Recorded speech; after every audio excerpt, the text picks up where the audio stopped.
Bonjour et bienvenue dans l'émission En direct de. Nous sommes à Feyzin où le groupe Alila, promoteur immobilier, a inauguré 2 nouvelles résidences, le Nobel et Centralis, des résidences destinées au logement social, au logement locatif social et vendues à Grand Lyon Habitat et Aliade Habitat. Je suis avec Julien Denormandie, ministre en charge de la ville et du logement. Première chose, pourquoi être venu aujourd'hui à Feyzin pour cette inauguration ?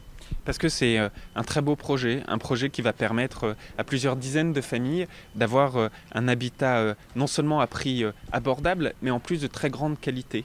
Et c'est un projet qui a été porté par la mairie de Feyzin, par la métropole, et puis avec des bailleurs sociaux et des promoteurs qui ont tout misé sur la qualité et ont tout misé sur l'usage, c'est-à-dire faire en sorte que la vie des personnes ici, des habitants ici, puisse être la plus agréable possible. Et je crois que la qualité de la construction montre bien que le pari a été tenu et réussi. On parle des enjeux du logement au niveau national pour les Français. Quels sont les enjeux plus spécifiques pour le logement social aujourd'hui en France ? Aujourd'hui, vous avez un manque très important de logements sociaux dans notre pays.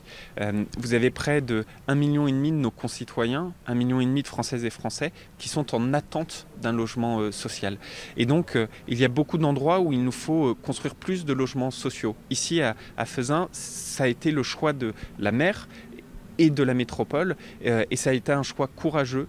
Ils ont su faire un vrai projet qui réponde aux demandes des habitants, et qui en plus y répond avec vraiment ce gage de qualité que ce lotissement montre de façon évidente dès que vous rentrez dans les murs. Et puis il y a d'autres endroits dans notre pays où l'enjeu n'est pas de construire, mais l'enjeu est de rénover, de réhabiliter. L'enjeu est de faire en sorte que certaines constructions de logements sociaux qui datent de plusieurs décennies puissent être réhabilitées. C'est notamment tous les projets de rénovation urbaine.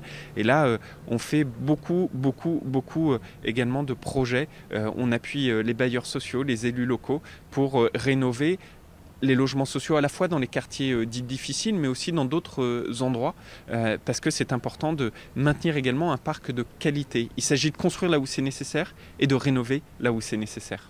Pour parler d'Alila, qu'est-ce que vous pensez du coup de ce type de réalisation ? C'est la démarche à suivre ou est-ce qu'il faut varier un petit peu le parc ?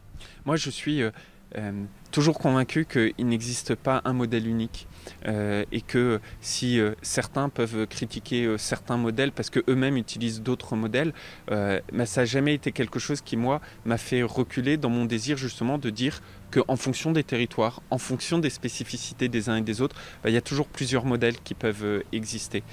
Alila développe un modèle et un modèle qui marche, preuve en est lors de cette inauguration. Et puis d'autres développent d'autres modèles qui marchent aussi. Je crois qu'à chaque fois, vous savez, c'est un partenariat, c'est des femmes et des hommes qui se rencontrent et des projets qu'ils montent ensemble. Ici, la mairie, la métropole, le promoteur Alila, ils ont su monter un projet de qualité ensemble et c'est tout à leur honneur et je crois que c'est une véritable réussite. Merci Monsieur le Ministre d'avoir répondu à mes questions.